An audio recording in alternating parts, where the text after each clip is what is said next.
America during the 1950s was full of growth and change.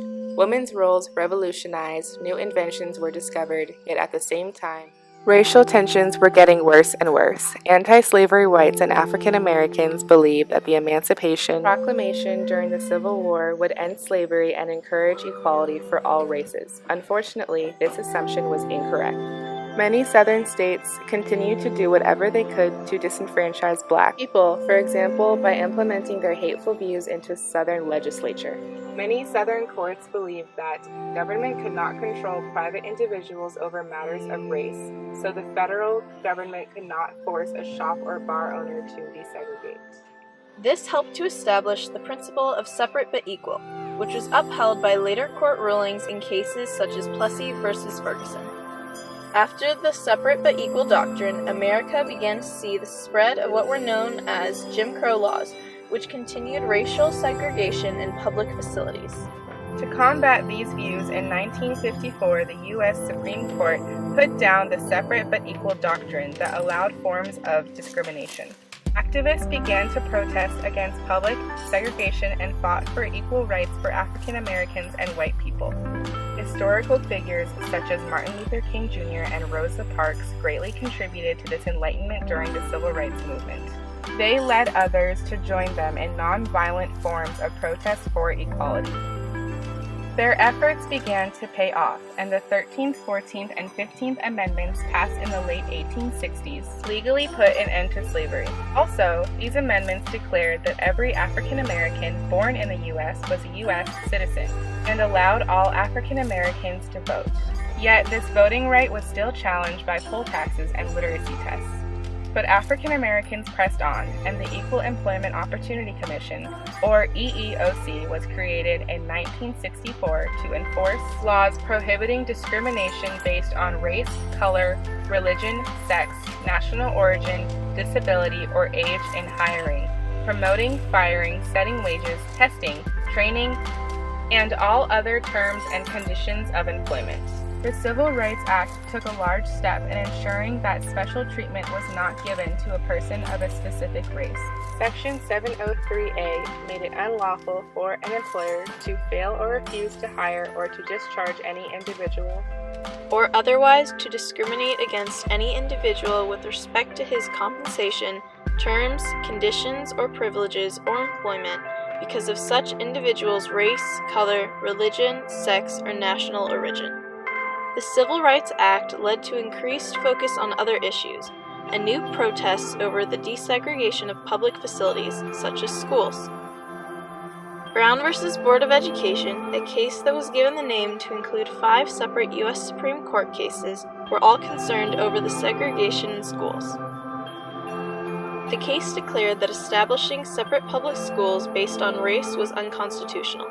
This frightened the South, as their white supremacist culture was being threatened by encouraged diversification, and they scrambled to find ways to undermine the ruling. During the late 1950s, public schools began to think about desegregation and integration in the school districts, as pressured by Brown v. Board to do so quickly. The NAACP, also known as the National Association for the Advancement of Colored People, emerged as a strong supporter of desegregated schools. The organization helped to integrate schools all over America and is known most strongly for its influence and involvement in the southern state of Arkansas, or more specifically in the city of Little Rock.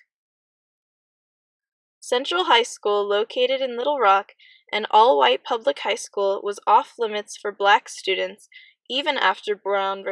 Board. Governor Orville Faubus opposed desegregation of his schools and warned against it. To satisfy Brown v. Board's urgent call for desegregation, Arkansas school officials created a system in which African American students interested in enrollment into all-white schools had to go through multiple interviews to decide if they were eligible to be admitted, a process which made desegregation slow and ineffective. In Little Rock, out of 80 students interviewed, only 9 were assumed qualified. Those 9 students were Melba Patillo Beals, Elizabeth Eckford, Ernest Green, Gloria Ray Carlmark, Carlotha Alls Lanier, Terrence Roberts, Jefferson Thomas, Minijan Brown Trickley, and Thelma Mothershed Ware, and were later known to form the infamous group Little Rock Nine. The Little Rock Nine called national attention to racist Southern culture, changed history, and provided hope for the future of equality among races by integrating themselves into an all-white school. Daisy Bates, a newspaper columnist and NAACP leader, played a huge role in recruiting the Little Rock Nine in the summer of 1957. On September 2, 1957, Governor Orville Faubus announced that he would call in the Arkansas National Guard to prevent the African American students' entry to Central High. He claimed that this action was for the own students' protection. In a televised address, Faubus insisted that violence and bloodshed might break out if black students were allowed to enter the school.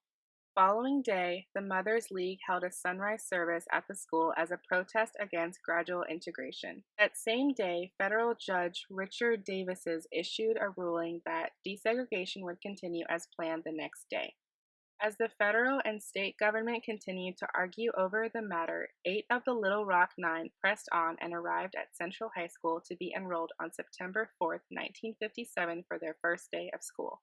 8 arrived together, driven by Bates. Eckford's family, however, did not have a telephone, and Bates could not reach her to let her know the carpool plans. Therefore, Eckford arrived alone. Upon arrival at the school, they were greeted by angry throngs of students and parents protesting their entry. The angry mob yelled horrid insults such as 2468, we don't want to integrate, waving signs accusing them of communism, atheism, and genocide.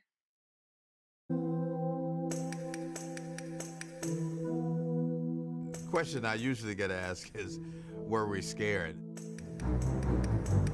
I think initially we didn't anticipate clearly all of the violence and turmoil that occurred. The first day that we attempted to go to school, 8 of us were at one part of the school and Elizabeth Eckford was at another part. And it was the mob that followed Elizabeth.